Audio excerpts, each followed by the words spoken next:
अरे सप्लाय आहे हे क्लिअर झालं एकदा का? तो सप्लाय गुड्सचा आहे का सर्व्हिसचा आहे हे क्लिअर होण्याकरता 1A जो दिलाय यात शेड्यूल 2 येतो, where certain activities or transactions. तुमचं जे ट्रान्झॅक्शन आहे, तुमची जी ॲक्टिव्हिटी आहे जी सप्लाय म्हणून as per section 7(1) supply in accordance with the provision of subsection 1, म्हणजे 7(1) प्रमाणे ही सप्लाय म्हणून तुम्हाला क्लिअर झालं की हा सप्लाय आहे. They shall be treated either as supply of goods किंवा supply of services as refer to in schedule 2. Schedule 2 तुम्हाला सांगेल हे का गरजेचं आहे की तुम्हाला समजणं की चार्ज ऑफ GST कशावर आहे? सप्लायवर आहे.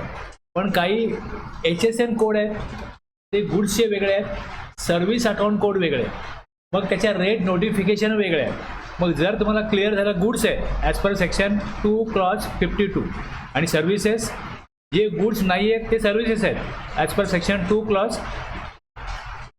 102. आता HSN कोड गुड्सला असतो, सर्व्हिस अकाउंट कोड सर्व्हिसेसला असतो. त्यानंतर रेट त्या सर्व्हिस अकाउंट कोडप्रमाणे किंवा HSN कोडप्रमाणे असतो. व्हॅल्युएशन कुठल्या व्हॅल्यूवरती टॅक्स लागेल हे बघायचं आहे. टाईम ऑफ सप्लाय गुड्सचा वेगळा आहे, सर्व्हिसचा वेगळा आहे, आणि इनवॉइसच्या प्रोव्हिजन पण गुड्सच्या वेगळ्या आहे, सर्व्हिसच्या वेगळ्या आहे. मग त्यानुसार त्या पुढच्या गोष्टी करण्याकरता पहिले क्लिअर झालं पाहिजे की आपला सप्लाय गुड्सचा आहे का सर्व्हिसचा आहे. आता याच्यामध्ये शेड्यूल 2 मध्ये एक पॅरा आहे ज्यामध्ये ट्रान्सफर दिलं आहे, यात ABC आहे.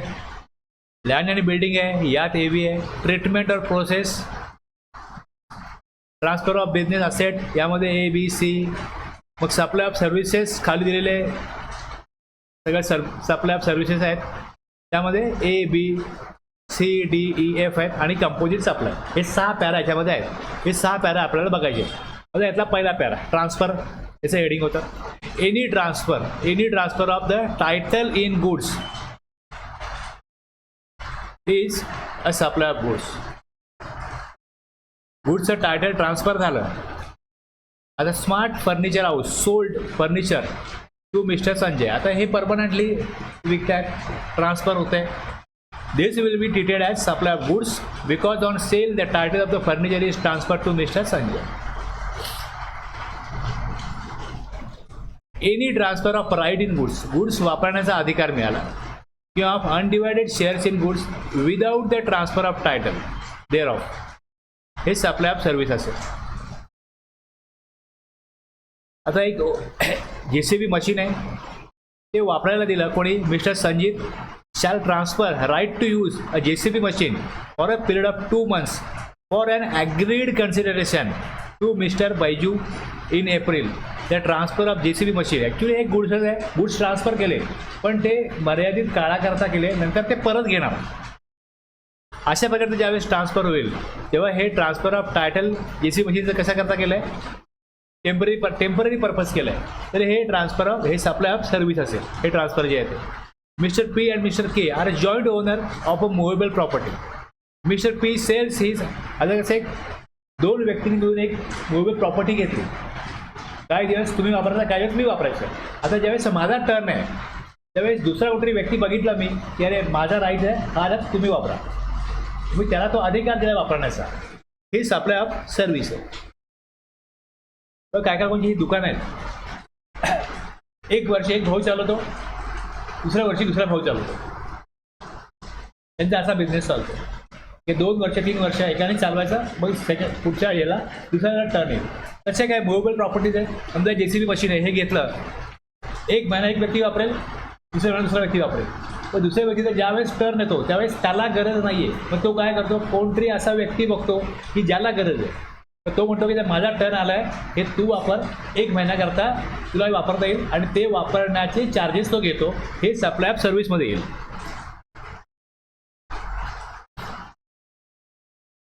आता टायटल ट्रान्सफर होईल पण ते फ्युचरमध्ये होईल. Any transfer of title in goods under agreement which stipulate that property in goods shall pass at a future date. Goods दिले पण टायटल ट्रान्सफर होईल, मालकी हक्क मिळेल तुम्हाला, पण कधी मिळेल? भविष्यामध्ये मिळेल. Upon payment of full consideration as agreed, smart furniture house supplied furniture to mister Ramdas and agreement to receive payment in 9 installment. जेव्हा संपूर्ण अमाऊंट पे केली जाईल त्या गुड्सची, ते टायटल ट्रान्सफर होईल. कधी? Completing the payment of 9 instalment.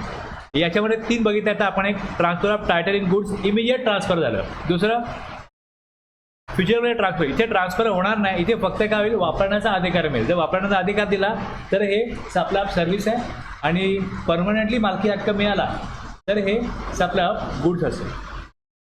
Land आणि building. Land building any lease, tenancy, easement, हे जे काही शब्द आहेत यातनं काय केलं जातं की परमिशन दिली जाते ती लँड वापरण्याची. लायसन्स टू ऑक्युपाय लँड, हे सप्लाय ऑफ सर्व्हिस आहे. Mister Suresh let out land on lease to Damani tools. The letting out of land on lease is consider as supply of service. आता एखादी बिल्डिंग आहे, any lease or letting out of building. जसं इथे लँडचं होतं, हे लँडचं होतं, तसं हे बिल्डिंग्स आहे. बिल्डिंग मग ती कमर्शियल असो, इंडस्ट्रियल असो, रेसिडेन्शियल कॉम्प्लेक्स असो, for business purpose, business commerce, either wholly किंवा पार्टली, हे सप्लाय ऑफ सर्व्हिस असेल. लेटिंग आउट ऑफ लँड आणि बिल्डिंग हे सप्लाय ऑफ सर्व्हिस असेल. आपण एक बघितलं, lease, tenancy of land service, lease or letting out of building हे पण सर्व्हिस. Treatment or process. आता एखाद्या वस्तू काही वस्तू बनल्यानंतर त्याला ते जॉबवर करायला लागतं. जसं त्या चाकू आहे तो बनवला, मग त्याला धार लावावं लागेल. काय वस्तूंना अशा प्रकारे संपूर्ण त्याचा वापरामध्ये येण्याकरता काहीतरी ट्रीटमेंट किंवा प्रोसेस करावी लागते. Any treatment or process which is applied to another persons goods is a supply of service. Shah glass house send their glass to Mehta tools for heat treatment to produce tempered glass. ही जी heat treatment दिली त्यांनी, ही काय झाली? Supply of service. Treatment or process apply to another persons good हे supply of सर्व्हिसमध्ये येईल. आता transfer of business asset. Transfer of business ॲसेटमध्ये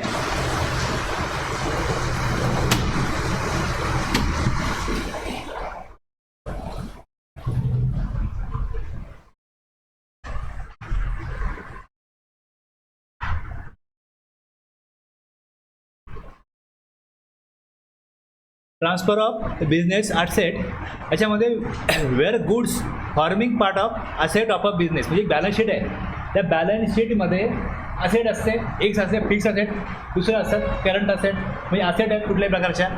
जेव्हा असं म्हटलं इकडे की बिझनेस ॲसेट्स ऑफ बिझनेस, यामध्ये सर्व प्रकारचे ॲसेट कव्हर होतात. Are transferred or dispose of by or under the direction of the person carrying on the business so as no longer to part of those assets. Such transfer of a disposal supply of goods by the person. Janata Cooperative Bank disposes its used computer for ₹500 by giving it to a charitable organization. The disposal of the computer is a supply of goods. आता हे काय होतं? Fix asset. तुझ्याकडे 25 computer असतील, त्यातले 5 जुने झाले, ते जुने झालेले कम्प्युटर त्यांनी आपल्या स्टाफला दिले, चॅरिटेबल ऑर्गनायझेशनला दिले, कोणालाही ते दिले. 25 20 कम्प्युटर राहतील, 5 कमी झाले. आता हे जे 5 ते फ्री ऑफ चार्ज देऊ, एक काहीतरी नॉमिनल चार्जेस घेऊ. कशा प्रकारे? जर हे फ्री ऑफ चार्ज दिले तर शेड्यूल 1 प्रमाणे आपल्याला बघायला लागेल की जी ॲसेट याचा ITC घेतला आहे आणि ती ट्रान्सफर केली तर ही सप्लायमध्ये येईल. शेड्यूल 2 काय म्हणतो आपल्याला? सप्लायचे लोक आहे, सप्लायमध्ये आलेले आहे, तर हे सप्लाय ऑफ गुड्स आहे. असे ट्रान्सफर केली सप्लाय ऑफ गुड्स आहे. GST registered retailer is in the business of supplying mineral water. His family is consuming 100 bottles of mineral water regularly every. समजा तुमचं ग्रोसरी शॉप असेल, तुमचं दुकान असेल, आता तुमच्या घरच्या कामासाठी जर तुम्हाला ग्रोसरी लागेल असेल तर तुम्ही काय विकत आणून थोड्या दुकानात ना, आपल्या दुकानात घ्याल ना. Mineral water, the disposal of the mineral water for his family consumption is a supply of goods and subject to GST. आणि जर सप्लाय आहे तो, समजा त्याकडे त्यांनी स्टॉक मागवला 50 बॉक्स त्यांनी मागवले आणि यातले जर का 4 बॉक्स घरी घेऊन गेला तर हे काय झालं आता इन्व्हेंटरी आहे याकडची, स्टॉक इन ट्रेड आहे. हा स्टॉक इन ट्रेड कमी झाला, कन्सिडरेशन आलं की नाही आलं हा विषयच नाही इकडे. स्टॉकमधनं गेले ते सप्लाय ऑफ गुड्स आहे, गुड्स कमी झाले. स्टार फर्निचर एंटरप्राइज ह्याच्यामध्ये 2 ऑप्शन असतात. जर पर्सनल कन्झम्पशन केलं तर ITC घेऊ नका आणि जर ITC घेतला असेल तर मग हे सप्लाय झालं समजून मग व्हॅल्युएशन सेक्शन आहे, त्याची तरतूद आहे, त्यानुसार व्हॅल्युएशन करा, टॅक्स जमा करा. जर तुम्ही आउटपुट टॅक्स जमा करणार नाही आहे तर मग दुसरं ऑप्शन काय, ITC अवेल करू नका, त्याचा ITC मिळणार नाही. एक प्रश्न काय पडतो, अरे माझं दुकान आहे तर मी माझ्या दुकानामधनंच घेणार ना, मग घेऊ शकता. आता एखाद्या मोबाईलचं दुकान आहे, तो त्यांनी मोबाईल घेतला, म्हटलं हे स्टॉकमध्ये तुमचं मॅच होत नाही, तो एक मोबाईल मी माझ्या स्वतःकरता घेतला, एक बायकोकरता घेतला, एक मुलाकरता घेतला, म्हटलं मग ह्याचा तुम्हाला ITC रिव्हर्स करायला लागेल. म्हटलं असं कसं, ITC तर आपला घेऊन जायला, म्हटलं घेऊन जायला मग तुम्हाला याचा आउटपुट टॅक्स करायला लागेल. तुम्ही आउटपुट टॅक्स देताय म्हणून तुम्हाला इनपुट टॅक्स क्रेडिट मिळतं आहे, हे गिफ्ट नाही गव्हर्नमेंटकडनं मिळणार, हे लक्षात घ्या. जर तुम्ही आउटपुट टॅक्स देऊ शकत नाही मग मी काय मोबाईल बाहेरनं विकत घेऊ का, म्हटलं बाहेरून तुम्ही विकत घेऊ नका. तुम्ही मोबाईल जो विकत घेतला डिस्ट्रीब्युटरकडनं, मॅन्युफॅक्चररकडनं, तुम्ही जे काय परचेस करता ते जर तुम्ही बिझनेस पर्पज वापरणार नसाल तर मग इनपुट टॅक्स क्रेडिटची तरतूद हे सांगते की त्याचा ITC घेण्याचे अधिकारी तुम्ही असणार नाही. तुम्ही बिझनेस पर्पज काही परचेस केलं, input, capital goods, services, business purpose घेतल्या तर त्याचा इनपुट टॅक्स क्रेडिट अवेल करता येतो. तुम्ही ते परचेस केलं, परचेस करताना तुमचा उद्देश होता बिझनेस करता वापरणं, पण तुम्ही करताय पर्सनल कन्झम्पशन, मग त्या नियमानुसार, अटी शर्तीनुसार तुम्हाला तो अधिकार राहत नाही ITC घेण्याचा. तुम्ही तो अधिकार सरेंडर करा, तो अधिकार सोडून द्या. लक्षात घ्या. परत जेव्हा तो सेक्शन बघू आपण तेव्हा मी परत हे ह्याला लिंक करेन, पण लक्षात घ्या जेव्हा जेव्हा तुम्ही काही बघता तेव्हा त्याला मागचा पुढे सेक्शन किंवा त्याची तरतूद हे लिंक करून समजून घ्यायला लागते. एखाद्याने एखादा प्रश्न विचारला, वा असं करता येईल का, आता मी रस्त्यावर चाललो कुठे भेटतो कधी विचारतो, किंवा असा जर कोणाला तरी फोन येतो आणि मी वेगळ्याच कामात असतो, ते इमिजिएट त्याला उत्तर देऊ शकत नाही. तो काय म्हणतोय, तो जे काय विचारत असतो, जो प्रश्न जो व्यक्ती विचारतो तो पहिले प्रश्न त्यांनी सगळे पैलू लक्षात घेऊन विचारला आहे का हे बघायला लागतं. कुठल्या परिस्थितीमध्ये त्याचा ट्रान्झॅक्शन आहे हे समजून घ्यायला लागतं. ते समजल्यानंतर मग कुठली प्रोव्हिजन, कुठले रूल त्याला लागू होतात, कुठे त्याला कायदा अलाउ करतो ITC घेण्याकरता, कुठे रिस्ट्रिक्ट करतो, हे सगळं विचारात घेऊन त्याला उत्तर द्यायला लागतं. असं पटकन विचारलं आणि उत्तर दिलं असं होत नाही, कारण लिंक ज्या असतात त्या विचारात घ्यायला लागतात. एका परिस्थितीमध्ये ITC मिळत असतो, दुसऱ्या परिस्थितीमध्ये ITC रिस्ट्रिक्ट झालेला असतो, तेव्हा ते बघावं लागतं की हा कुठल्या परिस्थितीत याचा बिझनेस आहे, हा सप्लाय कोणाला करतोय. जर नॉर्मल कोणाला करतोय तर कदाचित त्याला एक्झम्पशन नसेल, पण गव्हर्नमेंटला करतोय मग त्याला एक्झम्पशन असेल. मग तो व्यक्ती आपल्याला सांगत नाही की सप्लाय तो कोणाला करतोय, नंतर सांगतो सगळं बोलून झाल्यानंतर, अरे ते मला गव्हर्नमेंटचं कॉन्ट्रॅक्ट मिळालं, मग त्यातनं मला हे इन्व्हॉइस बनवायचं आहे. मग सगळा विषय बदलतो. सप्लायर कोण आहे, रिसिपियंट कोण आहे, एक्झॅक्ट ट्रान्झॅक्शन कसलं आहे, गुड्स आहे, सर्व्हिसेस आहे, हे सगळं विचारात घेऊन मग तुम्ही त्याच्यावरती सगळी माहिती घेतल्यानंतर त्याला कुठले सेक्शन, कुठले रूल लागू होतात, तरतूद काय, यानुसार त्याला उत्तर द्यावं लागतं. Star furniture enterprise, a sole proprietor, is in the business of selling furniture. Its owner took a set of furniture to furnish his bedroom permanently घेऊन गेला. The transfer of the furniture by the owner, whether or not for a consideration, is a supply of goods and subject to GST. Where by or under the direction of a person. आता जो owner आहे, manager आहे, ज्याच्या कंट्रोलमध्ये त्या बिझनेसची activity असा person on a business, goods held or used for the purposes of the business are put, जे बिझनेस करता ठेवले जे गुड्स, समजा एक मंडप डेकोरेटर आहे, त्याच्याकडे चेअर असतील, जनरेटर सेट असेल,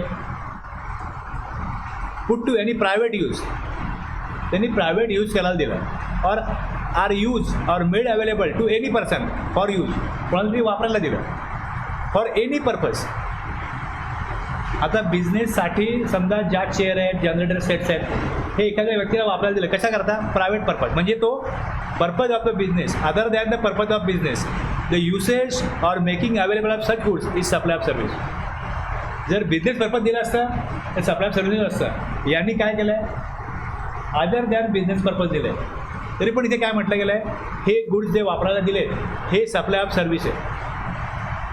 Rameshwar enterprises is the supplier of tents.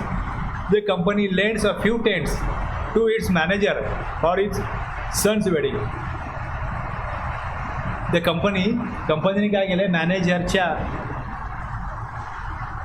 मुलासाठी the private usage of the tents by the manager with or without consideration is deem as supply of service by the company to him. आता manager कोण आहे, employee आहे. म्हणजे एम्प्लॉयरनी employer हा संबंध काय आला, हा लीडर पर्सन आला. लीडर पर्सनला गुड्स वापरायला दिले, कन्सिडरेशन घेऊ ना घेऊ.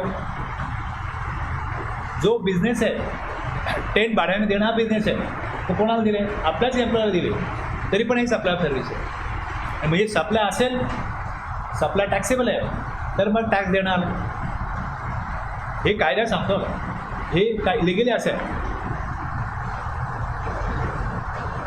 Mister Yogi gives a generator sets on the rental basis to various customers. He gives a generator set to his brother in law for a period of 1 month in January on the occasion of some function in the home at the brother-in-law, and therefore generator brought back to showroom. फंक्शनला वापरायला दिलं generator set, नंतर परत घेतला. ही जी activity आहे, making available set generator for the private use of brother in law of mister Yogi, हे पण ट्रीट केलं जाईल सप्लाय ऑफ सर्व्हिस. खरंच लोक अशा प्रकारे कायदा केला म्हणून टॅक्स देतील का, हा वेगळा विषय. पण कायद्यानुसार जर तुमचा जो बिझनेस आहे, तुम्ही एखाद्याला सर्व्हिस दिली, मग तो गैर व्यक्ती असो, तुमचा पाहुणा असो, मेवणा असो, कोणी असो, सप्लाय झाला तर त्याच्यावरती टॅक्स लागू होणार. वेअर एनी पर्सन सिरियस, त्यांनी बिझनेस बंद केला कशासाठी, ॲज अ टॅक्सेबल पर्सन. म्हणजे नंबर त्यांनी कॅन्सल केला, डिरजिस्टर केला number. Any goods forming part of the asset of any business carried on by him shall be deem, म्हणजे मानलं जाईल टू बी सप्लायड बाय हिम. जर रजिस्ट्रेशन कॅन्सल करतो तर रजिस्ट्रेशन ज्यावेळेस घेतलं असेल त्यावेळेस समजा परचेस करताना आयटम ए परचेस केला, पुढे आयटम बी परचेस केला, आयटम सी परचेस केला. हे जे काय परचेस केलं हे विकण्याकरता परचेस केलं होतं. म्हणजे ह्याचं इनपुट टॅक्स क्रेडिट जसं परचेस केलं घेतलं असेल. आता समजा हे ज्यावेळेस घेतलं त्यावेळेस काही क्वांटिटी जी आयटम एची अगोदर घेतली होती ती विकली असेल, पण आत्ता घेतलेली क्वांटिटी स्टॉकमध्ये आहे, अगोदरचे गुड्स विकले आणि टॅक्स समजा कलेक्ट केला आहे 12,000 रुपये, आणि या वस्तू परचेस केला त्यावेळेस 10,000 याचा ITC होता, 2,000 कॅशमध्ये भरले आणि ITC घेतला या वस्तूंचा. आता समजा रजिस्ट्रेशन कॅन्सल केल्यानंतर जेव्हा पुढच्या महिन्यात ABC परचेस करेल त्यावेळेस ITC मिळणार आहे का, रजिस्ट्रेशन केल्यानंतर मिळणार नाही. मग हे जर गुड्स तुम्ही परचेस करता आणि आता यापुढे नंबर कॅन्सल करून याच्यावरती तुम्ही 10,000 ITC जो क्लेम घेतलेला आहे तो क्लेम का दिला होता, याच्यावरती आउटपुट टॅक्स कलेक्ट होणार आहे म्हणून दिला होता. पण आता ह्या वस्तू तुम्ही घेतल्या त्याचा जो आउटपुट टॅक्स कलेक्ट केला अगोदरच्या वस्तू विकून, लक्षात घ्या, आणि तो भरण्यासाठी याचा ITC तुम्ही काय केला, वापरामध्ये आणला, अवेल केला, युटिलाइज केला, आणि तुम्ही आता या वस्तूंवरती ॲक्च्युअलमध्ये ते आउटपुट टॅक्स कलेक्ट करणार नाही, आउटपुट सप्लाय करणार नाही.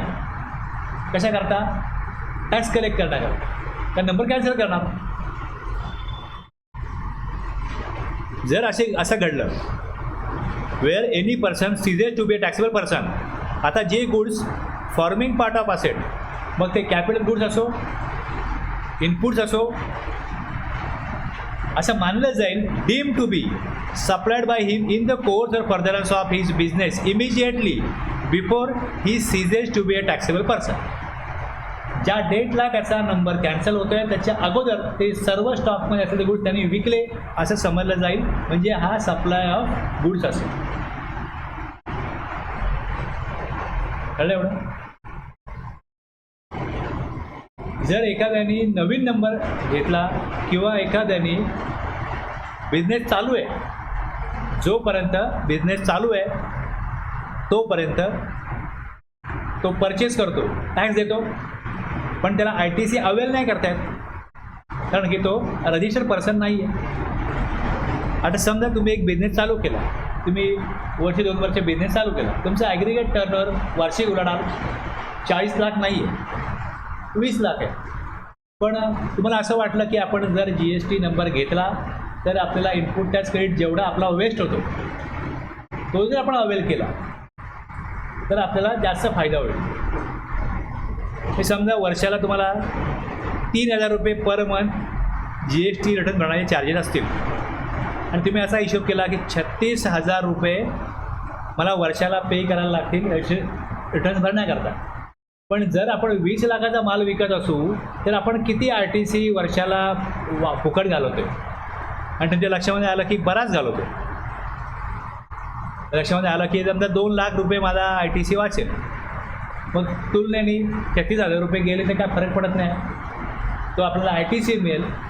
तर आपण आपली कॉस्ट जी आहे, तुम्हाला जर का एखादी वस्तू 100 रुपयाला पडते तर ती 108ला पडते, असं आहे. मग 108च्या वेळी तुमचं मार्जिन आहे. मग तुम्ही जेव्हा विचार कराल की मी 200ला जरी वस्तू, माझी विक्रीची किंमत समजा ही 150 आहे, तर मला 108ला पडली, मी 150ला विकतो. जर मला ही 100ला पडली, मला 18 रुपये ITC मिळाला आणि जर 150ला विकतो तर यात पण म्हणजे 24, याच्यामध्ये 24 रुपये GST भरायला लागेल. तर फायदा होईल का नुकसान होईल? जर एखाद्याने हिशोब केला आणि त्याला वाटलं की अरे आपल्याला ॲग्रिगेट टर्न एक्सिड होत नाही आहे, रजिस्ट्रेशन घेण्याची गरज नाही आहे, पण आपण जर स्वइच्छेने सेक्शन 25(3) प्रमाणे जर रजिस्ट्रेशन घेतलं तर रजिस्ट्रेशन आपल्याला प्रॉफिट वाढवण्याकरता फायद्याचं ठरेल. आता जर त्याने अगोदर गुड्स घेतले होते स्टॉकमध्ये आणि त्याच्याकडे जे स्टॉकमध्ये शिल्लक आहे, समजा त्याच्यावरती एक 45,000चा त्यांनी GST भरलेला आहे, जे गुड स्टॉकमध्ये परचेस केले तेव्हा त्याच्याकडे रजिस्ट्रेशन नव्हतं. पण समजा त्यांना रजिस्ट्रेशन घेतल्यानंतर व्हॉलंटरीली हे गुड्स तो विकेल तेव्हा याच्यावरती तो टॅक्स कलेक्ट करेल. समजून चला. आता जर का हे 45,000 रुपये तो रजिस्टर असताना जर का हे परचेस केलं असतं तर त्याला एकदा ITC मिळाला असता. तर अशी तरतूद आहे की एखाद्याने रजिस्ट्रेशन नवीन घेतलं, उधारधार वाढली म्हणून किंवा स्वइच्छेने किंवा एखादा व्यक्ती कंपोजिशनमध्ये होता तो सेक्शन 9(1) प्रमाणे टॅक्स देईल किंवा एखादा प्रॉडक्ट एक्झम्प्ट होता तो टॅक्सेबल झाला.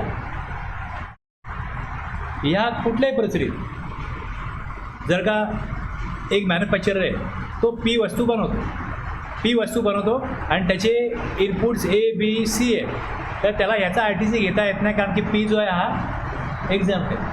जर P टॅक्सेबल झाला तर त्याच्याकडे जे हे ABC वस्तू आहेत त्याला याचा ITC घेता येतो. आता ज्या ज्या परिस्थिती आहेत यामध्ये अगोदर तुम्हाला ITC मिळत नव्हता, आता काय तुम्ही टॅक्स कलेक्ट करणार, आउटपुट टॅक्स कलेक्ट करणार, तर तुमच्याकडे ही जी अमाऊंट आहे याचा गव्हर्नमेंट ITC अवेल करायला देतो. आउटपुट टॅक्स तुम्ही कलेक्ट करणार आहे, ह्या ITC.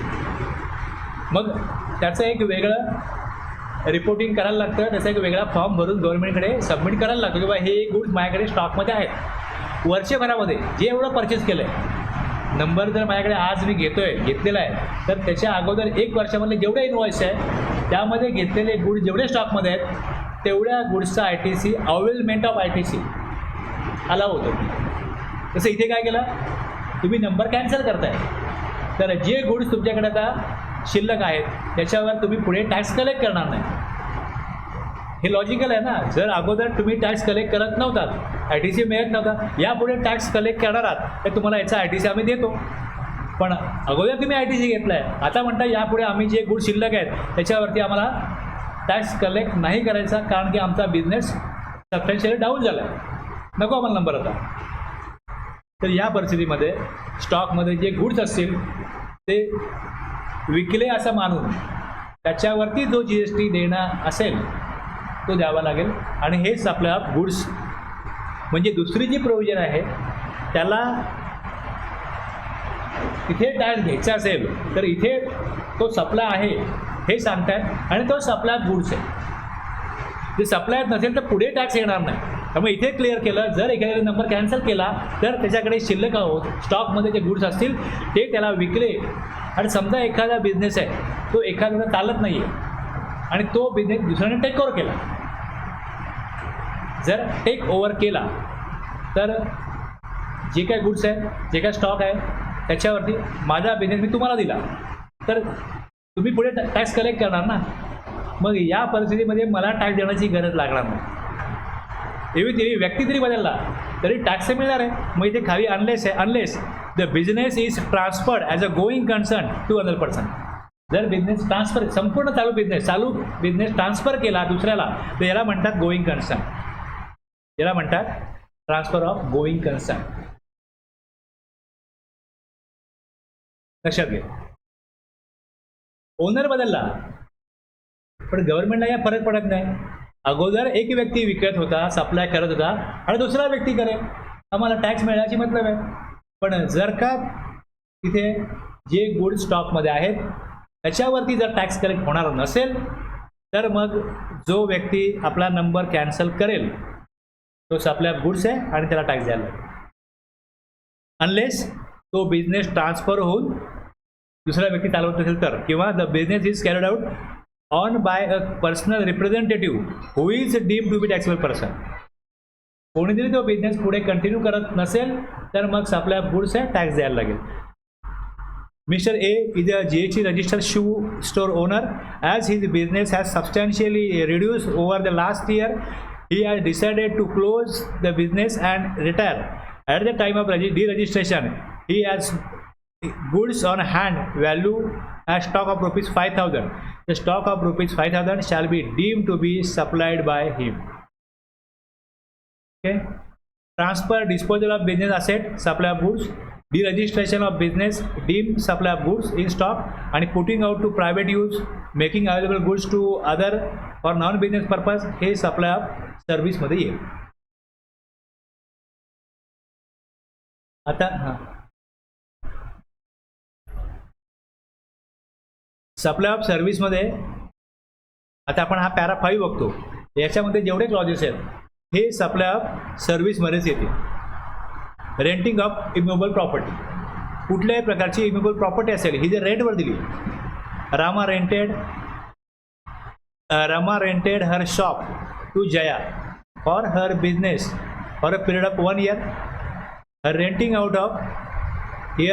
Out of Rama's shop will be treated as supply of service. हे सगळी ट्रान्झॅक्शन सप्लाय ऑफ सर्व्हिसचीच असणार आहे.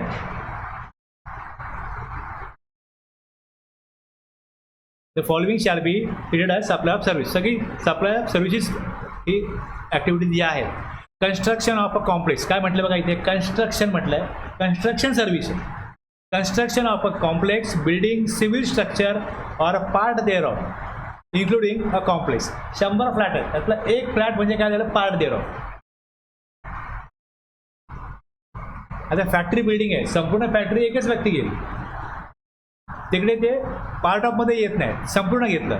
पण जेव्हा 100 शॉप बनतात त्यातला एक व्यक्ती एखादा गेलो तेव्हा तो त्या शॉप त्यातला एक भाग घेतो. कन्स्ट्रक्शन ऑफ अ कॉम्प्लेक्स, त्यातला एक भाग घेतला, part thereof including a complex or building intended for sale to a buyer wholly or partly. Wholly म्हणजे अख्खी फॅक्टरी विकली, किंवा मग अशा प्रकारे त्यामध्ये वेगवेगळे भाग असतील शॉपसारखे, त्यातला एक शॉप घेतला. तर ही कन्स्ट्रक्शन सर्व्हिस आहे. पण काय म्हटलं इकडे, एक्सेप्ट आपण शेड्यूल 3 बघितला काल, where the entire consideration has been received after issuance of completion certificate were required by the competent authority or after its first occupation whichever is earlier. म्हणजे OC किंवा CC जे अगोदर आले ते येण्या अगोदर जर का सप्लाय झाला तर सप्लाय ऑफ सर्व्हिस, आणि सी सी किंवा ओ सी आल्यानंतर जर का कन्स्ट्रक्शन ऑफ कॉम्प्लेक्समधला फुल बिल्डिंग किंवा त्यातला भाग हा तुम्ही विकत घेता तर तो सप्लायमध्येच येत नाही, सप्लायमध्येच नाही येत. ओ सी किंवा सी सी आल्यानंतर कन्स्ट्रक्शन सर्व्हिस जी आहे ही कन्स्ट्रक्शन सर्व्हिस राहत नाही, मग ती सप्लाय बिल्डिंग होते, कारण बिल्डिंग टायटल आलं ओ सी किंवा सी सी आल्यानंतर आणि मग ते शेड्यूल 3मधलं ट्रान्झॅक्शन होतं आणि मग त्याच्यावर जी एस टी येत नाही. पण जोपर्यंत ओ सी किंवा सी सी येत नाही तोपर्यंत कन्स्ट्रक्शन ऑफ सर्व्हिस, मग ती जे ट्रान्झॅक्शन आहे हे सप्लाय ऑफ सर्व्हिसमध्ये आणि ती कन्स्ट्रक्शन सर्व्हिस असेल. कॉम्पिटंट ऑथॉरिटी कोण असते हे दिलं आहे एक्सप्लेनेशनमध्ये.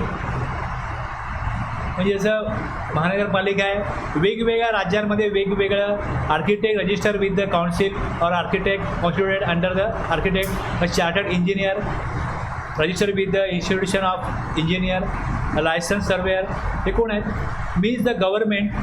Competent authority means the government or any authority authorized to issue completion certificate under any law for the time being in force, and in case of non-requirement of such certificate from such authority from any of the following. हे जे नसेल तर मग हे खालचे दिले ते आहे. हे काय करतील? बिल्डिंग कंप्लीट झाली म्हणून सर्टिफाय करतील. The expression construction includes addition, alteration, replacement or remodeling of any existing civil structure. आता एक 80 लाखचा फ्लॅट आहे, 80 लाखाचा फ्लॅट आहे. पहिल्यांदा आला की पहिला हप्ता दिला 40 लाख, दुसरा दिला 20 लाख, हे 60 लाख पे केले सी सी येण्या अगोदर. तर प्रश्न हा आहे की संपूर्ण 80 लाखावर टॅक्स द्यायचा आहे का आता नंतर 20 लाख दिले याच्यावर टॅक्स द्यायचा आहे? G S T applicable total complete 80 लॅक्सवरती होईल. ₹1 बुकिंगच्या वेळेस दिला की बाबा नवीन प्रोजेक्ट सुरू होते, ₹1 देऊन बुकिंग करा, बाकी सी सी मिळाल्यानंतर द्या. संपूर्ण 80 लाखावरती टॅक्स द्यायला लागेल. जर संपूर्ण अमाऊंट आफ्टर कंप्लिशन दिली तरच शेड्यूल 3चं हे ट्रान्झॅक्शन होईल, की टॅक्स लागणारच नाही. किती अमाऊंट सी सी मिळाल्यानंतर दिली हे बघत आहे. जर तुमचं ॲग्रीमेंट अगोदर झालं आणि पार्ट पेमेंट केलं तर मग संपूर्ण त्या फ्लॅटच्या अमाऊंटवरती जी तुमची व्हॅल्यू आहे ट्रान्झॅक्शनची त्या संपूर्ण व्हॅल्यूवरती जी एस टी देणं लागतं. जी एस टी ॲप्लिकेबल संपूर्ण अमाऊंटवरती होईल. Entire consideration or any part of consideration is received before issuance of CC किंवा OC. सप्लाय ऑफ सर्व्हिस आहे section 7(1)A read with schedule 2 para 5B, हे लक्षात घ्या. आणि जर entire consideration is received after issuance of CC किंवा OC not a supply at all, मग हे झालं शेड्यूल 3मधलं ट्रान्झॅक्शन पॅरा 5 म्हणजे section 7(2) read with schedule 3 para 5. दोन्हीकडे हे पॅरा 5मध्येच टाकलेलं आहे, हे लक्षात ठेवायला बरं आहे.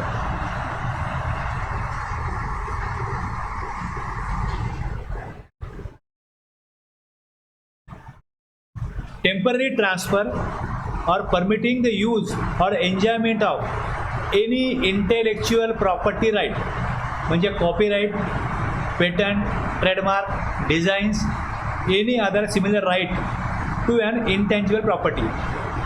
ह्याला इंटँजिबल काय म्हणतात की याला तुम्ही असं वगैरे हाताळू शकत नाही, टच करू शकत नाही, पण त्याची व्हॅल्यू असते, त्याचा इफेक्ट असतो. बॅलन्स शीटला दाखवलं जातं की कॉपीराईट. आता माझ्या बॅलन्स शीटला कॉपीराईट किंवा पेटंट आहे, हे तुम्हाला मी टेम्पररी दिले, म्हणजे ॲग्रीमेंट केलं की माझा अधिकार आहे हा मी तुम्हाला काही काळाकरता देतो, ॲज पर ॲग्रीमेंट 3 वर्ष वापरा. माझ्या बॅलन्स शीटला जे आहे ते राहील, तिकडनं जाणार नाही ना. पण जर तुम्हाला मी परमनंट दिलं तर इथे काय शब्द वापरला? टेम्पररी.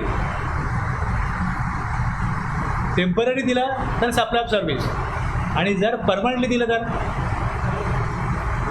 लक्षात घ्या इथे काय दिलं? Temporary. Temporary transfer or permitting the use or enjoyment of any intellectual property right, जसं X limited allows to use its patent process to Y limited against consideration of ₹95. माझ्याकडे काहीतरी फॉर्म्युला आहे, त्याची मी कॉपीराईट घेणार, दुसरं कोणी वापरू नये. म्हणजे कायद्यानुसार दुसरं कोणी वापरला तर त्याच्यावरती कायदेशीर कारवाई होऊ शकेल. माझे हे अधिकार आहेत, हे मी रजिस्टर केले. म्हणजे जर का एखादा फॉर्म्युला एखाद्याने बनवला तर त्याच्याकडे 5 लोक कामाला असतील, तो फॉर्म्युला ते दुसऱ्या व्यक्तीला सांगू शकतील. त्याच्या अगोदर ती कंपनी काय करते, तो फॉर्म्युला हा आमच्याकडे असा फॉर्म्युला आहे, तो आम्ही शोधला, आम्ही इन्व्हेंट केला आहे म्हणून त्याचे अधिकार घेते की दुसरा कोणी वापरला तर मग तो बेकायदेशीर होईल. आणि दुसऱ्या कोणाला वापरायचा असेल तर मग तो आमच्या परमिशन त्याने वापरावा. मग परमिशन काय कोण फुकट देत नाही, मग त्याचे चार्जेस घेतात. आणि जर त्यांनी चार्जेस घेतले तर हे सप्लाय ऑफ सर्व्हिस होईल. आणि जर ते परमनंटली दिले तर मग सप्लाय ऑफ गुड्स होईल. म्हणजे माझ्या बॅलन्स शीटला हे दिसतं कॉपीराईट, पेटंट, ट्रेडमार्क, डिझाईन हे तुमच्या बॅलन्स शीटला येईल जर तुम्ही माझ्याकडनं परमनंटली त्याचे अधिकार घेता. Temporary transfer, supply of service, development, design, programming, customisation, adaptation, upgradation, enhancement, implementation of, हे कशाबद्दल म्हणतात, इन्फॉर्मेशन टेक्नॉलॉजी सॉफ्टवेअर. आता आपल्याकडे गव्हर्नमेंटमध्ये, बँकिंग सेक्टरमध्ये, इन्शुरन्स सेक्टरमध्ये सगळीकडे काय झालं, आता कम्प्युटरायझेशन झालं. 1995 नंतर, इनफॅक्ट 90 नंतरच तुम्ही बघा ज्या चाळी होत्या तिकडे बिल्डिंग व्हायला लागला. इन्शुरन्स कंपन्या, बँकिंग कंपन्या, गव्हर्नमेंटचे ऑफिसेस सगळीकडे टाईपरायटर होते, ते सगळे गेले, सगळीकडे कम्प्युटरच आले.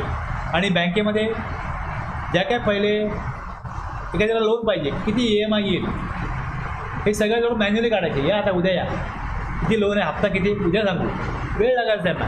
आता कसं ती अमाऊंट किती लाख लोन पाहिजे, 20 लाख, अमाऊंट टाकली, लगेच कळतं किती वर्ष EMI भरणार, 15 वर्ष, 10 वर्ष, लगेच कम्प्युटर उत्तर देतो. आता याकरता जशा इन्शुरन्स कंपन्या आहेत त्यांच्या वेगवेगळ्या इन्शुरन्स स्कीम असतात, बँक आहेत त्यांचे वेगवेगळे इन्व्हेस्टमेंट, अशा प्रकारे वेगवेगळ्या ज्या वेळेस त्यांना ॲक्टिव्हिटीज करायच्या ह्या सगळ्या कम्प्युटराईज झाल्या. तर पहिले कम्प्युटर त्यांनी काय केलं, कम्प्युटरचं डेव्हलपमेंट किंवा डिझाईन केलं, प्रोग्रामिंग केलं. त्यानंतर गरजेनुसार त्यामध्ये बदल वेळोवेळी करायला लागतात. म्हणजे कस्टमायझेशन, ॲडॅप्टेशन, अपग्रेडेशन हे करावं लागतं. याच्यासाठी काय करते, प्रत्येक कंपनी, बँकिंग कंपनी असो, इन्शुरन्स कंपनी असो, गव्हर्नमेंट असो, ते एखाद्या सॉफ्टवेअर कंपनीला, जसं आपलं GST पोर्टल आहे तसं इन्फोसिसला कॉन्ट्रॅक्ट दिलेलं आहे की जसं गव्हर्नमेंट काही अमेंडमेंट करेल त्यानुसार पोर्टलला अमेंडमेंट आला पाहिजे. आणि जे बनवलं आहे त्याचा पण मेंटेनन्स आहे, तो करण्याकरता सॉफ्टवेअर कंपनीला काय केलं जातं, ते कॉन्ट्रॅक्ट दिलं जातं. कुठेतरी सर्व्हर आहेत, त्या सर्व्हरवरनं तुम्हाला बँकेच्या ATMमधनं पैसे विड्रॉ करता येतात. एकदा बनवलं सोडून दिलं असं तर होत नाही, मग त्याचा वेळोवेळी अपग्रेडेशन, मेंटेनन्स करायला लागतो. तर हे सप्लाय ऑफ सर्व्हिसमध्ये येईल. Bank of India page software development, design and maintenance charges to software development company to design, maintain, develop and upgrade and banking software for various activities of bank. The transaction between software development company and Bank of India is a supply of service. सगळ्यांना clear झालंय? आता यात बघा, एखाद्याला काही game खेळायचा असेल, software मिळतं किंवा एक जनरल पर्पज सॉफ्टवेअर जसं MS ऑफिस आहे, टॅली आहे, हे विकत घेतलं जातं. एक सॉफ्टवेअर असं एखादा व्यक्ती मार्केटला जातो आणि तो विचारतो मला शर्ट पाहिजे, पॅन्ट पाहिजे, रेडीमेड मिळतं. पण एखादा व्यक्ती खूप असा जाडा आहे, त्याचं वजन 110 किलो आहे, 20 किलो आहे, अशा लोकांचे कपडे मार्केटला मिळत नाही. त्याला ते कपडे टेलरकडनं शिवूनच घ्यायला लागतात. जर स्पेसिफिक रिक्वायरमेंट आहे त्याच्यासाठी काही डिझाईन केलं जातं, तर त्याला म्हणतात टेलरमेड. टेलरमेड सॉफ्टवेअर आहे. जसं कपडे असं टेलरमेड, तसं सॉफ्टवेअर बनवून घेणं गरजेनुसार त्याला कस्टमायझेशन किंवा टेलरमेड म्हणतात. It is a tailor-made software made as per requirement of customer. हे सप्लाय ऑफ सर्व्हिसमध्ये येतं आणि त्याचा सर्व्हिस अकाउंट कोड आहे 9999 सर्व्हिस, लक्षात घ्या. पण ज्यावेळेस प्रीपॅक सॉफ्टवेअर आहे, सॉफ्टवेअर बनवा आणि ते सॉफ्टवेअर 10,000, 20,000, लाख लोकांना विका. त्यामध्ये काही बदल करून मिळणार नाही, जसं आहे तसं तुम्हाला वापरता येईल, तुम्ही वापरा. This software treated as goods when put on any media. जसं GST रिटर्न फाईल करायचे, एक सॉफ्टवेअर आहे, त्यात तुम्ही काय करा, माहिती फीड करा, रिटर्न तुमचा अपलोड करा. हे सॉफ्टवेअर एकदा बनवलं का जेवढे रजिस्टर्ड पर्सन असतील त्यांच्या घरात ते उपयुक्त, ज्यांना पाहिजे ते परचेस करतील. हे रेडीमेड सॉफ्टवेअर झालं. त्याचा एक मर्यादित उपयोग आहे, तो करायचा. प्री पॅक सॉफ्टवेअर जर असेल तर हेच आपल्या गुड्समध्ये येतं. आणि लायसन्स वापरायला दिलं की आमच्याकडे सॉफ्टवेअर आहे, तुम्हाला आम्ही लायसन्स देऊ. जर लायसन्स आहे तर हे पण आपल्या सर्व्हिसमध्ये येतं. एखादा गेम आहे, एखाद्याला चेस आवडतं खेळायला, तो मग त्या प्रकारे चेस खेळतो. एखाद्याला लढाई करायला आवडते, तसं एखादा सॉफ्टवेअर घेतो की ज्यामध्ये काहीतरी अशा प्रकारे शत्रू येतील मग त्यांना मारा, अशा काहीतरी गेम आहेत. तर हे प्री पॅक सॉफ्टवेअर आहे, तेच आपल्या गुड्स येईल. पण एखादा सॉफ्टवेअर वापरण्याचं लायसन दिलं तर लायसन देणं म्हणजे परमिशन देणं, हेच आपल्या सर्व्हिसमध्ये येईल.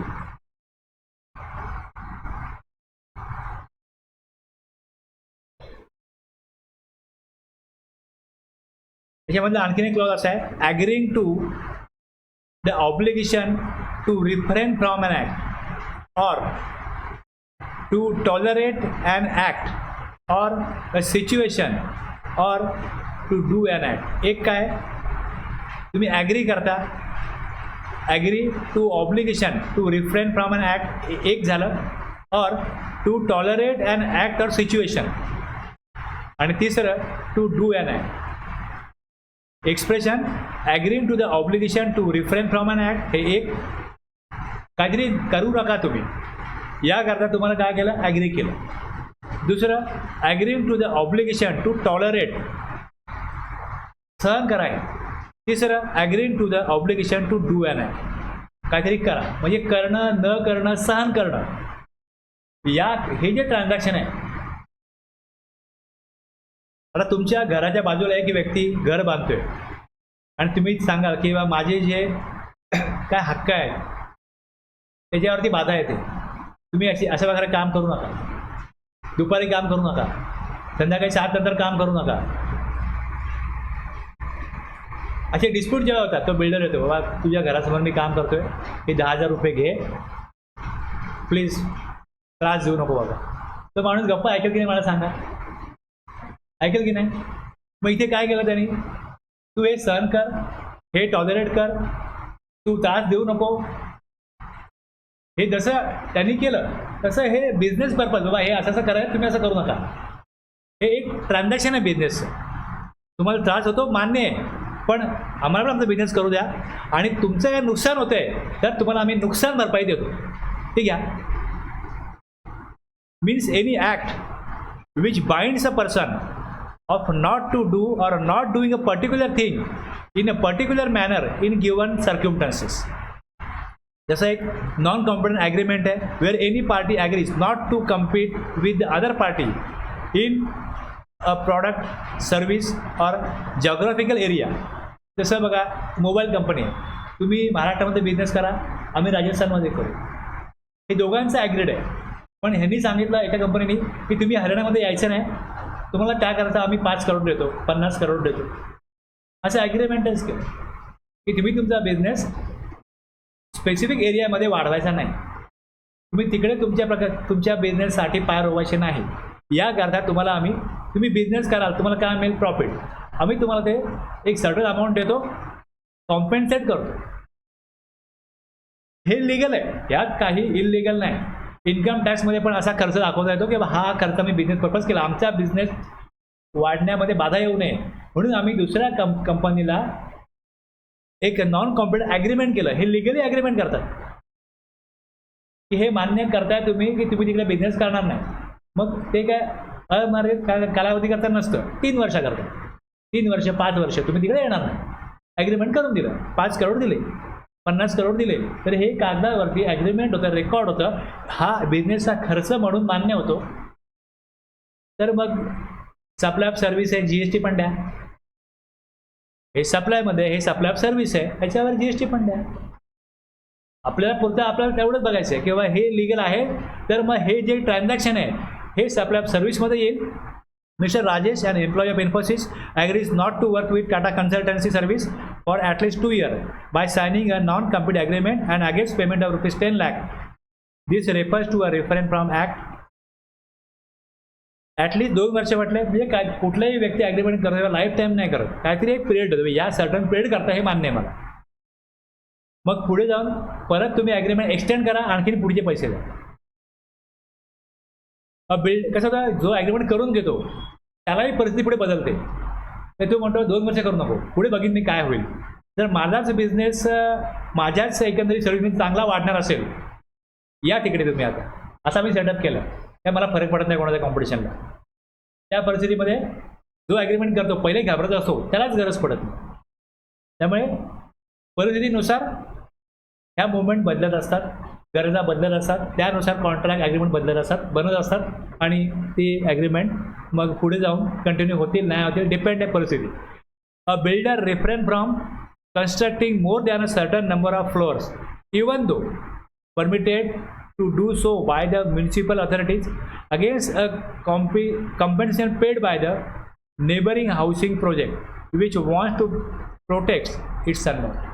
आता एक मोठी अशी बिल्डिंग बांधली जाते, मोठा बिल्डर आहे आणि त्यांनी एकदम हायफाय कन्स्ट्रक्शन केलं, त्याच्या समोरच्या जागेमध्ये दुसरा एक बिल्डर कन्स्ट्रक्शन करतोय. तर ह्यांनी सांगितलं की तुम्ही यांना 4च मजली बांधा. का आम्हाला 10 मजली बांधण्याची परमिशन आहे, मी का 4 मजली बांधू, तू बांधणार 25 मजली आणि मी का बांधायची 4 मजली. तर तुला 6 मजल्याला जेवढा प्रॉफिट होईल ना तो मी देतो कॉम्पेन्सेशन. माझ्या बिल्डिंगला बाधा पोचू नये, माझी 25 फ्लोअरची बिल्डिंग विकली गेली पाहिजे. तर तुझी बिल्डिंग समोर आली तर माझी 25 मजली सेलवरती परिणाम होईल. 4च मजली बांध, ऑलरेडी तुझ्याकडे परमिशन आहे 10 मजलीची. किती प्रॉफिट कमवशील? 100 करोड माझ्याकडे नाही. असं ॲग्रीमेंट आहे. म्हणजे हे करू नका, टॉलरेट करा, याकरता त्याला पेमेंट केलं. हे सप्लाय ऑफ सर्व्हिस आहे. And industrial unit refraining from manufacturing activity during certain hours against an agreed compensation paid by a neighbouring school which wants to avoid noise during those hours. आता एखादा industrial unit आहे, त्यांना सांगितलं की तुम्ही एक ठराविक वेळामध्ये कंपनीमध्ये प्रोडक्शन बंद करा, कारण आमची बाजूला शाळा आहे, तिकडे आम्हाला आवाज नको आहे एक ठराविक वेळेमध्ये. आता जर शाळेने त्यांना काय कॉम्पेन्सेशन दिलं तर ते काय करतील, ते मान्य करतील आमचं नुकसान होईल, तुम्ही भरपाई द्या, मग आम्ही तुमच्याकरता काहीतरी करू. हे झालं. हे काय बघितलं आपण आता, agreed to the obligation to refrain from an act. काहीतरी न करण्याकरता त्यांना कॉम्पेन्सेशन दिलं. तसं agreed to the obligation to tolerate an act or situation means any act which binds a person of not to do or not doing a particular thing in a particular manner in a given circumstances. This would include activities such as shopkeeper allowing a hawker to operate from the common pavement in front of shop against a monthly payment. दुकानावर बसायचं तुला तर मला रोजचे 200 रुपये दे, अशा प्रकारे. Obligation to tolerate an act of situation. And the resident welfare association tolerating the use of a loudspeaker for early morning prayer by a school located in the colony subject to the school paying an agreed sum to the residential welfare association. Okay, agreeing to obligation to do an act. Do an act means to perform or to do something necessarily prescribed in an agreement, contract or any other document which is required under any law for the time being in force.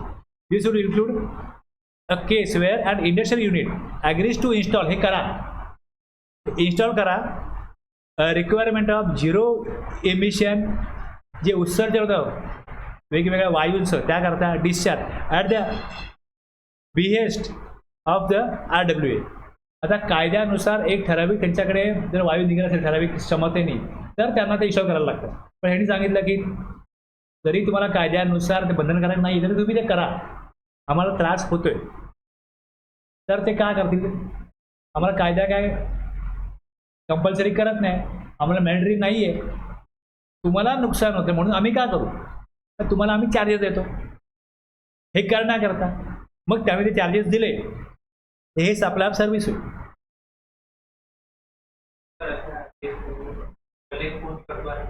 नाही बघ कसं होतं, मला benefit हवा आहे, तर मी पैसे कोणाला देईन? तुम्हाला देईन. तुम्ही का पैसे घेता? मला बेनिफिट देता. मग मी रिसिपियंट झालो ना. सर्व्हिस कोण दिली? तुम्ही दिली.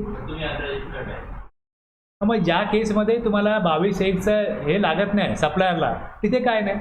आणि रिव्हर्स चार्ज मला लागत नाही, तिथे काय नाही. जो रजिस्टर्ड पर्सन असेल, ही सप्लाय ऑफ सर्व्हिस आहे. सर्व्हिस कोण दिली? तुम्ही दिली. तुम्ही फॉरवर्ड चार्जमध्ये आहात. तुम्ही टॅक्स जमा करा आणि भरा. असं आहे ते. जबाबदारी कोणाची आहे? सप्लायरची का रिसिपियंटची आहे? मग एक पर्टिक्युलर ट्रान्झॅक्शन आहे, त्यात तुम्ही बघा सप्लायर कोण आहे आणि रिसिपियंट कोण आहे. जर एक बिल्डर 25 मजले बिल्डिंग करतोय आणि तो दुसऱ्या बिल्डरला सांगतोय तुझ्याकडे परमिशन 10 मजलीची आहे, तू 4 मजले कर आणि 6 मजला करा, तुला मी 50 करोड देतो. मी जर का बिल्डर आहे, 25 मजली बिल्डिंग बांधतोय आणि तुम्हाला सांगतोय की 50 करोड घ्या, 4 मजली बांधा, मी तुम्हाला पैसे का दिले? म्हणजे मी सर्व्हिस रिसिपियंट आहे ना. लक्षात घ्या, मी तुम्हाला पैसे देतो आणि तुम्ही मला काय दिलं देता, मग तुम्ही सप्लायर व्हाल ना तिकडे. हे लक्षात घ्या. जेव्हा देवाणघेवाण होते त्यावेळेस जो पेमेंट करतो नॉर्मली तोच रिसिपियंट आहे आणि ज्याला पेमेंट मिळतं तो सप्लाय करतोय, तो सप्लायर आहे. आणि हा सप्लाय ऑफ सर्व्हिसमध्ये येईल. मी बेनिफिट घेतोय, मी कुठली वस्तू घेत नाही, गुड्स घेत नाही. मग गुड्स नाही आहे, ते सर्व्हिस आहे. मग त्यांनी हेच यात क्लिअर केलं आहे की तुम्ही गुड्स देत नाहीत मला, ते इन्स्टॉल करा आणि त्यामुळे काय होईल, आम्हाला इकडे शांती मिळेल. तुम्हाला कायदा कंपल्सरी करत नाही आहे, पण तरी पण आम्हाला त्रास होतोय म्हणून आम्ही तुम्हाला सांगतोय की तुम्हाला आम्ही पैसे देऊ. हां,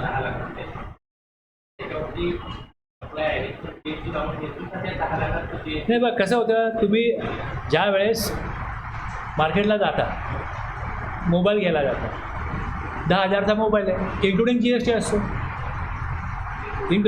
असतो, हे आहेच ना. आता मी सॉफ्टवेअर परचेस करायला गेलो टॅली, ते मला म्हणतात बाबा 20,000 रुपये. जो सप्लायर आहे तो म्हणतो 20,000 रुपये किंमत पडेल. मग तो काय करतो, इन्क्लुडिंग GST बिल देतो मला. त्याला GST जमा करायचं आहे. जे काय बिल बनलं आहे त्यामध्ये जी अमाऊंट दिलेली आहे आता ही 118% आहे, अशी आहे. आता केव्हा केव्हा क्लिअरली सांगितलं जातं की जी अमाऊंट तुम्ही द्याल, आम्हाला 2 लाख पाहिजे कॉम्पन्सेशन, तयार झाले, पण आम्हाला GST लॉ ॲप्लिकेबल आहे 18%प्रमाणे, त्यामुळे तुम्हाला प्लस पुढे 36,000 द्यायला लागतील. त्यांना मान्य झालं, 236 देतील. आणि जर तुम्हाला मान्य झालं की 2 लाख आपल्याला GST भरायचं आहे, म्हणजे यातनं परत तेवढा टॅक्स गेला, तुम्ही घ्या, ठीक आहे. 2 लाखांमध्ये आपण हे 118% आहे, यामध्ये आपण बाकीची अमाऊंट काढू, 18% भरू. जे मिळाले ते 118%, मग 100% किती गणित मांडा, 18% वेगळे होतील ते भरा, किंवा वेगळेच मागतानाच. की इथे कसं आहे, बिल्डर जेव्हा तुम्ही फ्लॅट घ्यायला जाल, बिल्डरला सांगणं भाग आहे की 1% GST आहे, 5% GST आहे. 40 लाख फ्लॅटची व्हॅल्यू असेल आणि मग 5% तुम्हाला GST लागेल, 1% GST लागेल, हे त्याला वेगळं सांगावं लागेल. मग काय काय परिस्थिती अशी असते, तिकडे सप्लायरला वेगळा टॅक्स हा सांगावाच लागतो. आणि काय परिस्थितीमध्ये कशाला उगाच कॉम्पिटिशन वाढवा, किती अमाऊंट पाहिजे, इन्क्लुझिव्ह टॅक्स सांगून टाका. अच्छा, आपण जी काय MRP बघतो, तुम्ही डिमांडला गेलात, MRP बघता, ती इन्क्लुझिव्ह टॅक्स दिलेली असते. गुंता नको यार, तिकडे लिहा की एवढा आहे अमाऊंट प्लस GST 18%. मग तो हिशोब काढा, कॅल्क्युलेटर काढा, मोबाईल. आता मोबाईलमध्ये मिळतो कॅल्क्युलेटर. पूर्वी काय करायचे लोक, कॅल्क्युलेटर घेऊन जाऊ मी तिकडे, टॅक्स किती वसूल केवढ्याला पडेल. मग इन्क्लुझिव्ह ऑफ GST तुम्ही ग्रोसरीवरती बघाल दिलेलं असतं, inclusive of tax he amount आहे. मग ते त्यांना विचार करायचा आहे की 5% 12 आहे का 18 आहे, मग त्याप्रमाणे टॅक्स किती आणि आपली व्हॅल्यू किती ते बघतील. म्हणजे ही मार्केटची गरज आहे, गव्हर्नमेंट अलाव करतं की तुम्ही तिकडे एकदा लिहिलं inclusive of tax he value, तर आमचं काय ऑब्जेक्शन नाही. पण व्यापार करायला सोपं पडतं. इज ऑफ डुईंग बिझनेस आहे ना गव्हर्नमेंटचं तत्व, काय इज ऑफ डुईंग बिझनेस. मला आम्ही त्रास देणार नाही, आम्हाला आमचा टॅक्स मिळाला पाहिजे. मग जर वस्तू विकली त्याच्यावरती ॲप्लिकेबल टॅक्स रेट 5% आहे. मग जी किंमत मिळाली ही 105% आहे. 5% वेगळे काढा. हे 105 तर 5 किती ते आम्हाला द्या. आमचं काम संपलं.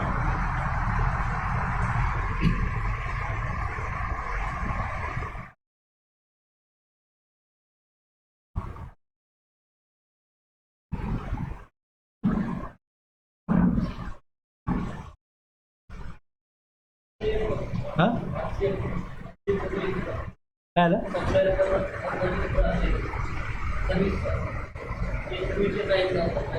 हां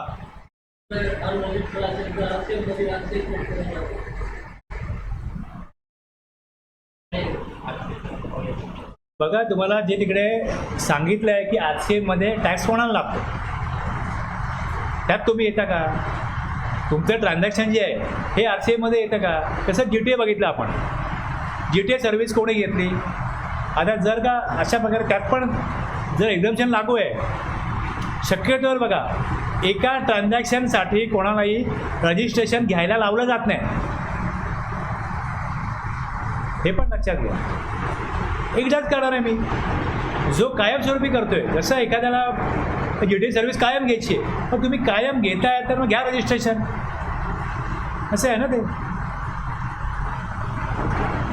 आता लिगल सर्व्हिसमध्ये काय केलं, लिगल सर्व्हिसवरती RCM आहे, पण त्यात एक्झम्पशन काय दिलं की ज्याचा ॲग्रिगेट टर्नओव्हर 10 लाख 20 लाख ज्या राज्यामधलं जे उलाढाल लिमिट आहे ते जोपर्यंत एक्सिड होत नाही तोपर्यंत त्यांना रजिस्ट्रेशन घेण्यापासून काय केलं आहे, तिथे सूट दिलेली आहे, एक्झाम केलं आहे, सूट दिली की घेण्याची गरज नाही. तुम्ही लिगल चार्जेस घ्या, GST देऊ नका तोपर्यंत, जोपर्यंत तुम्हाला रजिस्ट्रेशन रिक्वायरमेंट लागू होत नाही.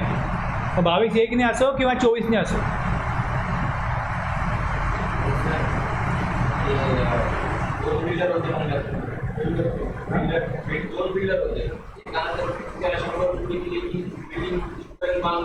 हां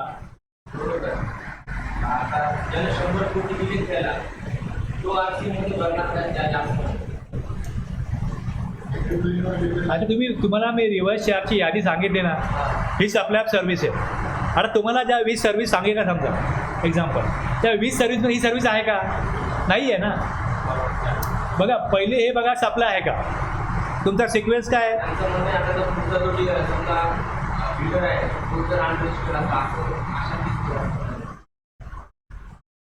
कुठला फ्लॅट तुम्ही मला सांगा 20 लाखाच्या आत मिळतो? लिमिट ठेवलेला 20 लाख, सर्व्हिसची लिमिट 20 लाख आहे. कंस्ट्रक्शन सर्व्हिस देतो तो, तर तो बिल्डिंग बांधेल आणि सगळे फ्लॅट 20 लाखाच्या आत विकले जातील. पॉसिबलच नाही ना, पॉसिबलच नाही.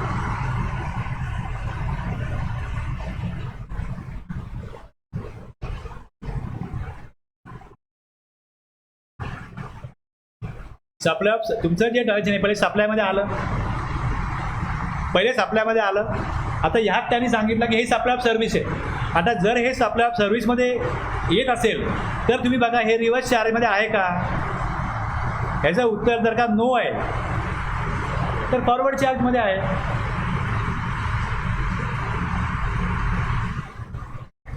ह्याच्यामध्ये कन्फ्यूज जेव्हा असं काहीच नाही ना. जर पहिले सप्लाय कॉन्स्टिट्यूट झालेला आहे आणि शेड्यूल 2 सांगतो की सप्लाय गुड्स आहे का सप्लाय ऑफ सर्व्हिस आहे. मग जर सप्लाय ऑफ सर्व्हिसमध्ये येणार आहे मग तुम्हाला हे बघायचं आहे की हा सप्लाय टॅक्सेबल आहे का एक्झम्प्ट आहे. पहिले हे बघायचं आहे हा जो सप्लाय आहे हा टॅक्सेबल आहे का एक्झम्प्ट आहे. जर हा एक्झम्प्ट नसेल तर मग टॅक्सेबल होईल. आणि जर तो टॅक्सेबल झाला तर मग रिव्हर्स चार्जमध्ये आहे का हे विचारा. जर रिव्हर्स चार्ज नाही आहे तर मग फॉरवर्ड चार्ज आहे, नॉर्मल चार्ज आहे. हा सिक्वेन्स फॉलो करायचा आहे. एक पर्टिक्युलर ट्रान्झॅक्शन हे सप्लायमध्ये येतं का? यस येतं. शेड्यूल 2 तुम्हाला गाईडलाईन देईल. सप्लाय ऑफ सर्व्हिस आहे का सप्लाय ऑफ गुड्स आहे. मग जर तो सप्लाय ऑफ सर्व्हिस किंवा सप्लाय ऑफ गुड्समध्ये घ्यायचा आहे तुम्हाला क्लिअर झालं का, मग हे बघायचं आहे टॅक्सेबल आहे का एक्झाम्प्ट आहे. जर टॅक्सेबल आहे मग रिव्हर्स चार्ज आहे का फॉरवर्ड चार्ज आहे. जर रिव्हर्स चार्ज नाही आहे तर मग फॉरवर्ड चार्ज आहे. छोटी यादी आहे रिव्हर्स चार्जची. एक्झाम सप्लायमध्ये सर्व्हिसमध्ये समजा त्यांनी दिलेल्या सर्व्हिसमध्ये जवळजवळ 100 सर्व्हिस आहेत. जवळजवळ रिव्हर्स चार्जला तर एक 15-20 एंट्रीज असतील, गुड्स एक 8-10 असतील, पण एक्झाम्पशन एंट्रीमध्ये जवळजवळ 100 एंट्री आहे. काय कराल तुम्ही? मग तिकडे आपण काय करतो, सेक्टर वाईज यादी बनवतो की गव्हर्नमेंटनी सप्लाय केला तर मग कुठला सर्व्हिस, गव्हर्नमेंटला सप्लाय केला तर कुठला सर्व्हिस, अशा प्रकारे यादी बनवलेली आहे. मग तुमचा कुठल्या सेक्टरमधली सर्व्हिस आहे तुम्ही बघाल आणि मग त्यानुसार तुम्ही जाऊन मग त्यामध्ये काय कराल बघाल की एक्झाम्पशन आहे का. जसं हे ट्रान्सपोर्ट सर्व्हिस आहे, ट्रान्सपोर्ट ऑफ गुड सर्व्हिस आहे, GT असेल, मग त्यात पण टॅक्सेबल आहे, त्यात पण एक्झाम्प्ट आहे. न्यूजपेपर जर का GT सर्व्हिस देतो न्यूजपेपरची तर मग तिकडे एक्झाम्प्ट आहे. मिलिटरी इक्विपमेंट जर का वाहून नेतो तर एक्झाम्पशन आहे, मग ते बघायला लागेल त्याला. ट्रान्सपोर्ट ऑफ गुड्स आहे तर मग बघा ट्रान्सपोर्ट ऑफ गुड GT करतो का, टॅक्सेबल आहे, पण GTला पण काय एक्झाम्पशन्स आहेत. मी तुम्हाला म्हणून मगाशी सांगितलं ना की ज्या वेळेस तुम्हाला एखादा व्यक्ती एखादा प्रश्न विचारतो त्यावेळेस तुम्हाला त्याचं उत्तर इमिजिएटली देता येणार नाही. एक KBC मधला प्रश्न नाही हा की 10 सेकंदामध्ये उत्तर द्या. तो विचार करायला लागेल याच सिक्वेन्सनी. सप्लाय आहे का, मग सप्लाय गुड्स आहे का सर्व्हिस आहे, मग तो एक्झाम आहे का टॅक्सेबल आहे, मग तो रिव्हर्स चार्ज आहे का फॉरवर्ड चार्ज आहे, हे सगळं बघायला लागेल. आपण एवढा वेळ देऊन हे डिस्कस का करतोय, कशा प्रकारे काम ऑडिट करायला तुम्ही गेलात तर तुम्हाला याच प्रकारे विचार करायला लागेल. स्क्रुटिनीमधले वेगळे पॅरामीटर आहेत, स्क्रुटिनी करायचे आहेत, मग त्यामध्ये ते पॅरामीटर दिले त्याप्रमाणे ते बघायचं ते जे भरलेलं आहे ते बरोबर आहे की नाही. पण ऑडिटला गेलात तर तुमच्यासमोर सगळं जे घडलेलं आहे ते काय घडलेलं आहे हे समजून घेऊन ते GSTच्या तरतुदीनुसार त्यांनी केलेलं आहे की नाही हे समजण्यासाठी तुम्हाला एवढा इनडेप्थ अंडरस्टँडिंग पाहिजे. त्यांना ऑडिट नाही करायचं आहे, त्यांना एवढं बघायची गरज नाही. समोर आलं आहे ते बरोबर रिटर्न भरलेत की नाही, EV बिल बघा, GSTR 1 बघा, GSTR 3B बघा, 9 बघा, यात सगळ्या एक ताळमेळ बरोबर आहे की नाही बघा, संपला विषय. TDS TCS त्यांच्या कुठल्या पार्टीने कापला असेल तो ह्यांनी काय केलं आहे ते बघा, फार काय त्यातमध्ये लागत नाही.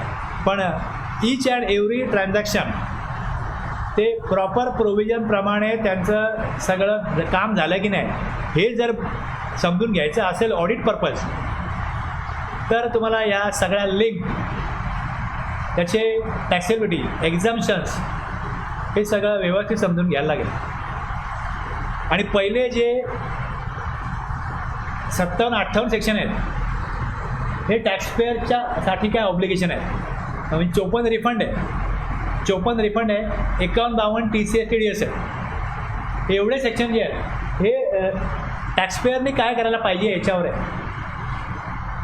आणि त्यानंतर मग पुढे असेसमेंट ऑडिट हे सेक्शन 59-58 पासून चालू होतात. पुढे सेक्शन 59 पासून assessment audit, inspection, search, seizure, arrest, demand recovery, offence आणि penalties, liability in certain cases हे कोण, आणि पुढे अपील रिव्हिजन. हे सगळं डिपार्टमेंट पॉईंट ऑफ व्ह्यू कसं काम करायचं आहे पुढचे, म्हणजे टॅक्सपेअरनी जे काय केलं आहे याच्यावर जर डिपार्टमेंटला काही डाऊट वाटतो आहे तर मग ते काय करतील, पहिला ऑप्शन स्क्रुटिनी, दुसरं ऑडिट, तिसरं इन्स्पेक्शन, आणि यातून काय लायबिलिटी येत असेल तर त्यानुसार मग ऑफेन्स, पेनल्टी, डिमांड रिकव्हरीच्या पुढे ज्या आहेत त्या प्रोव्हिजन लागू होतात. त्यामुळे मुळात त्यांनी जे काय करायला पाहिजे हे जर तुम्हाला क्लिअर असेल तर तुम्ही डाऊट घ्याल ना की बाई हे असं करायला पाहिजे, तुम्ही बरोबर नाही केलं, तुमचं काय क्लिअरिफिकेशन आहे. आणि हे अशा पॉईंटने असतं की ज्या वेळेस एखादा ऑब्जेक्शन रेज केला जाईल, त्या डिपार्टमेंटने रेज केला तर टॅक्सपेअरने काय सांगायचं आहे की ॲज पर प्रोव्हिजन मी असं केलं आहे.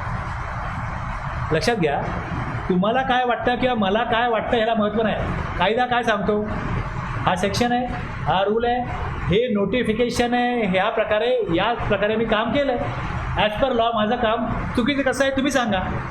मग तुमची तेवढी तयारी पाहिजे सांगण्याची की ॲज पर लॉ हे काम चुकीचं कसं आहे तुम्ही प्रूव्ह करा. बस याच स्तरावरती हे काम चालणार आहे. आपण एवढ्या वेळ काय घालवतो, त्याकरता घालवतोय. आणि प्रत्येक ठिकाणी आपण जे बघतोय की बा या पॅराप्रमाणे, या सेक्शनप्रमाणे, या रूलप्रमाणे, ह्या नोटिफिकेशनप्रमाणे ही तरतूद आलेली आहे, त्यानुसार असं करायचं.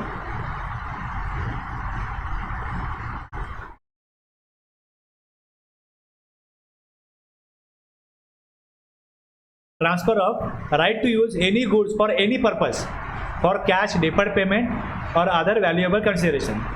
Mr. Gada shall transfer right to use of a laptop and printer for a period of 6 months for agreed consideration to Mr. Bide. The transfer of right to use laptop printer हे काय झालं, supply of service. आता आपण जे बघितलं यामध्ये ते काय बघितलं, renting of immovable property, construction intended for sale, intellectual property right, information technology, software, to refrain, tolerate, to do an act आणि transfer of right to use the goods. आता यातला शेवटचा पॅरा आहे 6वा, कंपोजिट सप्लाय. आता composite supply कशाला म्हणतात हे डिफाईन केलं आहे सेक्शन 2 मध्ये, क्लॉज 30 मध्ये. आता बघा, एक सिंगल सर्व्हिस दिली जाते आणि सप्लाय जो असतो तो एक वस्तू हवी तुम्हाला, दिली, संपला विषय. दुसरं असतं बंडल आहे की गुड्स द्या, ते तुम्ही पॅकिंग करून द्या, मग पुढे ट्रान्सपोर्ट करा, होम डिलिव्हरी करा, मग त्याचा इन्शुरन्स काढला पाहिजे होम डिलिव्हरी करायची तर. असे बरेच ज्यावेळेस नॅचरली अशाच प्रकारे सप्लाय होतो. होम डिलिव्हरी मिळणार नाही तर एखादा बिझनेस कमी होतो, म्हणजे होम डिलिव्हरी देणं गरजेचं आहे बिझनेस वाढण्याकरता.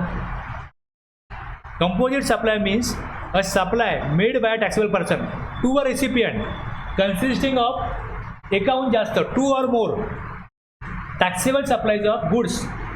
ते मी गुड्स दिले, पॅकिंग करतो, तर पॅकिंगमध्ये पण पॅकिंग मटेरियल येईल म्हणजे गुड्स येईल, आणि पॅकिंग करणारे व्यक्ती असतील म्हणजे सर्व्हिस आली, लेबर आला तिकडे. जर तुम्ही उल्हासनगरला गेलात आणि सांगितलं मला सोफा पाहिजे, बेड पाहिजे, चेअर पाहिजे, तर तुम्हाला ते तुमच्याकडे घरपोच पाठवण्याची व्यवस्था करतात नॉमिनल कॉस्टमध्ये.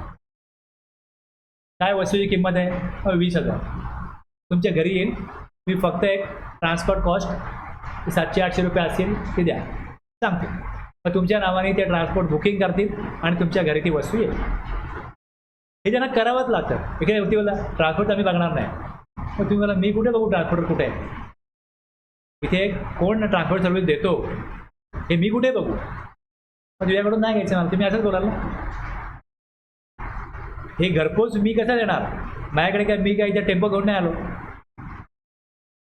त्यामुळे composite supply means supply made by a taxable person to a recipient consisting of 2 or more taxable supplies of good services or both or any combination thereof which are naturally bundled and supplied in conjunction with each other in the ordinary course of business, one of which is a principal supply.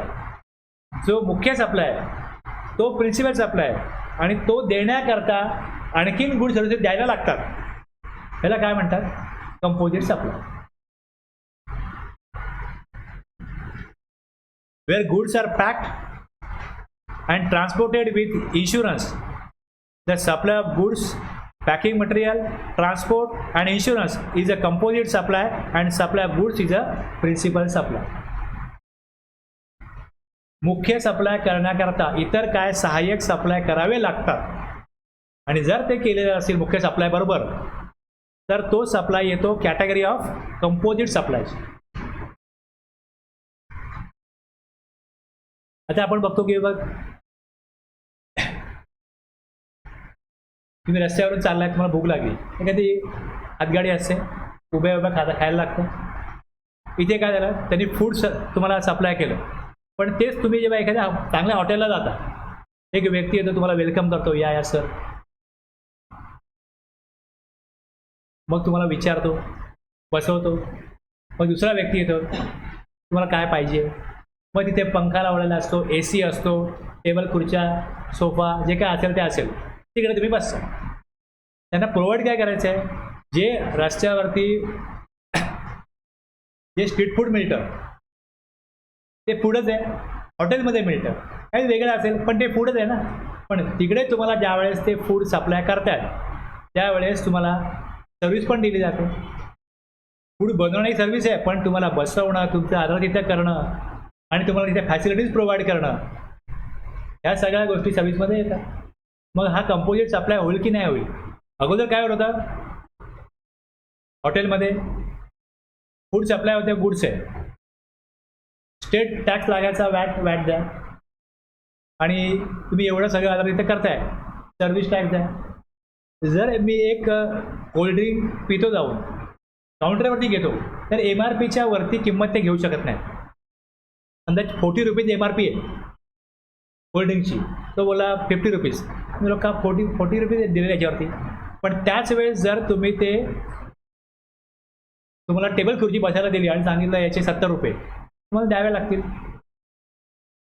5 star हॉटेलला 500 रुपयाला चहा असेल ते लोक का 500 रुपयात चहा पितात. मग इथे डॉमिनंट काय, सर्व्हिस डॉमिनंट आहे का फूडची कॉस्ट डॉमिनंट आहे. मग सर्व्हिस टॅक्स सेंट्रल गव्हर्नमेंट तिथे घेणारच, मागणारच. की काही हॉटेल अशी आहेत की जिकडे सर्व्हिस कॉस्ट नॉमिनल आहे, जसं स्ट्रीट फूड आहे तिकडे सर्व्हिस कॉस्ट नॉमिनल आहे, पण जिकडे 5 स्टार हॉटेल आहे तिकडे सर्व्हिस कॉस्ट खूप जास्त आहे ॲज कम्पेअर टू फूड. त्यामुळे इथे काय व्हायचं, वॅट पण लागायचा आणि सर्व्हिस टॅक्स पण लागायचा, दोन्ही टॅक्स लागायचे तिकडे. आलं लक्षात ना. कारण की टॅक्स घेणाऱ्या ऑथॉरिटी वेगळ्या होत्या. GST मध्ये काय झालं, एकत्रितपणे ते टॅक्स घेणार आहेत, सेंट्रल गव्हर्नमेंट आणि स्टेट गव्हर्नमेंट.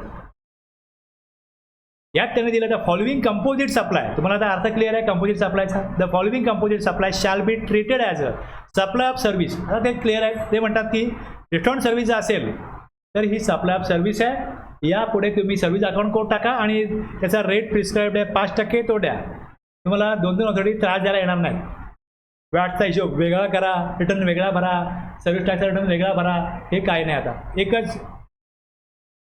GSTचा कायदा आहे आणि हेच आपल्या सर्व्हिसमध्ये येईल. दुसरं होतं वर्क कॉन्ट्रॅक्ट. हे जे वर्क कॉन्ट्रॅक्टर होते मी तुम्हाला काल जे सांगितलं कशाला म्हणतात work contract, means contract of building, construction, fabrication, completion, erection, installation, fitting out, improvement, modification, repair, maintenance, renovation, हे जे alteration, commissioning any of any immovable property where transfer of property in goods is involved in the execution of such contract. हे काय येतं, work contract. यात पण काय होतं, तुम्हाला टाईल्स, बाथरूमला टाईल्स बसवायचे आहेत, याच्यामध्ये टाईल्सचा खर्च समजा 3000 आहे, तो बसवणारा काय बोलेल मी 8000 घेईन, मला मजूर लागतात, 3 दिवस लागतील, 700 रुपये पर डे त्याला मला मजूर द्यायला लागेल. मग याच्यामध्ये मजूर डॉमिनंट आहे ना. पेंटिंग कॉन्ट्रॅक्टर आहे, तो पेंटिंग करतो. जर तुम्ही सामान आणाल तर सामान 4000 आहे, पण तो पेंटिंग करायचे 15000 मागेल. म्हणजे कुठल्या प्रकारचं कॉन्ट्रॅक्ट आहे, याच्यामध्ये लेबर कॉस्ट जास्त असते. त्यामुळे इथे सर्व्हिस आणि गुड्स दोन्ही लागत होते. अगोदरच्या कायद्यामध्ये दोन्ही कायदे याच्यावरती ॲप्लिकेबल होत होते. आता मात्र हेच आहे की वर्क कॉन्ट्रॅक्ट आणि रेस्टॉरंट किंवा कॅटरिंग सर्व्हिस हे काय असेल, सप्लाय ऑफ सर्व्हिस असेल. ज्या हॉटेलला वाईन मिळते तिकडे मग त्याच्यावरती वॅट लागेल. Except supply by way of or as part of any service or in any other manner whatsoever of goods being food or any other article for human consumption or any drink other than alcoholic liquor for human consumption where such supply or service is for cash deferred payment. हे काय असेल, supply of service असेल. Food किंवा drink other than wine हे supply of service असेल. जरी त्यामध्ये goods involve आहे तरी पण हे सप्लाय ऑफ सर्व्हिस असेल.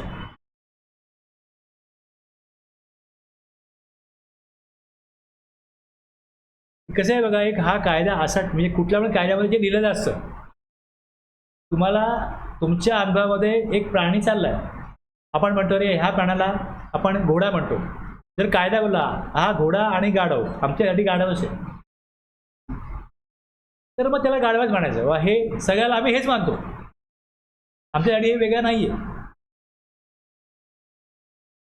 त्यामुळे इथे आपला कॉमन सेन्स किंवा आपल्या रोजच्या व्यवहारामध्ये आपण काय बोलतो आणि आपल्यासाठी काय त्याच्याबद्दल भावना आहेत त्या बाजूला ठेवून कायद्याच्या कसा इथे याच्यामध्ये तरतुदीमध्ये काय दिलेलं आहे याप्रमाणे तरतुदीप्रमाणे काम करण्याकरता ह्या कन्सेप्ट जरी तुम्हाला बौद्धिकदृष्ट्या पटत नसतील, लॉजिकली पटत असेल, तुम्हाला ते मान्य करायला लागेल. बा हे डीम टू म्हटलं की याला हे मानायचं आहे, हे समजणार, तर ते समजणार, ते आहे. जे बघितलं आपण, एक ट्रान्सफर बघितलं, दुसरं लँड आणि बिल्डिंग बघितलं, तिसरं ट्रीटमेंट प्रोसेस बघितलं, चौथं ट्रान्सफर ऑफ बिझनेस बघितलं, आणि सप्लाय ऑफ सर्व्हिसमध्ये जे काय बघितलं ते हे, आणि शेवटचे आता काय बघितलं की कंपोजिट सप्लाय हे सर्व्हिस आहे. एका व्ह्यूमध्ये तुम्हाला काय बघितलं हे कळावं म्हणून हे दिलेलं आहे. हा विषय 100% थेरॉटिकल होता, ह्याच्यामध्ये काही प्रॅक्टिकल नाही. मी जेवढी पुढे जाऊन दाखवीन तुम्हाला, काही नाही असं. हे सगळं कन्सेप्च्युअल आहे आणि हे बोरिंग आहे. आणि काय होतं आता हे महत्वाचं आहे, पण काय होतं की एक ऐकण्याकरता तेवढी मेंटल प्रिपरेशन पाहिजे आणि ते नसतं लोकांचं. तर मी काय करतो, हा टॉपिक तुमच्या बॅचला मी लवकर घेतलाय, अगोदर घेतलाय, बाकीच्या बॅचला लोकांना असा कंटाळा यायला लागला, पुढचे टॉपिक असेच आहेत काय, मधले काय टॉपिक असेच आहेत. तसं हे आहे, व्हॅल्युएशन मी नाही घेतलं अगोदर, व्हॅल्युएशन मी अगोदर घेतो. प्लेस ऑफ सप्लाय हे आणि हे सप्लाय हे टॉपिक जे आहेत ह्याच्यामध्ये प्रॅक्टिकल काय, हे कन्सेप्च्युअल आहे, थेरॉटिकल आहे. आणि इथे काय होतं, जर तुम्ही मेंटली प्रिपेअर होऊन आलेला नसाल तर तुम्हाला कळत नाही, पण जर कळलं तर खूप उपयोगी आहे. ज्याला ऑडिट करायचं आहे त्याला हे समजलंच पाहिजे. असं तुम्हाला कुठल्या लेवलला काम करायचं आहे याच्यावर डिपेंड आहे. मग काय लोकांचं असं असं आम्हाला ऑडिट करायचंच नाही, मग बोलस आपल्या टॉपिकला या नका येऊ, गावाला जायचं आहे तर हा टॉपिक मी सांगतो कधी घ्यायला तेव्हा जा गावाला, तर इलाज नाही त्याला. काय आय टी सी टॉपिक आहे, मी सांगतो आय टी सीला यायलाच पाहिजे. तुम्ही स्क्रुटिनी कराल, काही कराल, तुम्हाला आय टी सी पाहिजे. इन्स्पेक्शन झालं, काही झालं तर काहीतरी माहिती पाहिजे, काय डॉक्युमेंट बघायचे हे माहिती पाहिजे. त्यामुळे आय टी सी टॉपिक आहे, त्याच्या अगोदर टॅक्स इनवॉइस येतो. मग टॅक्स इनवॉइसमध्ये काहीतरी दाखवता येतं पोर्टलला का बाबा इथे बघा जीएसटी 1ला इनवॉइस कुठे जातात, मग त्याचा इफेक्ट कुठे होतो. पण हा जो टॉपिक आहे सप्लायचा, एक्झाम्शनचा, हे जर कळले तर बऱ्याच गोष्टींमध्ये क्लिअरिटी येते.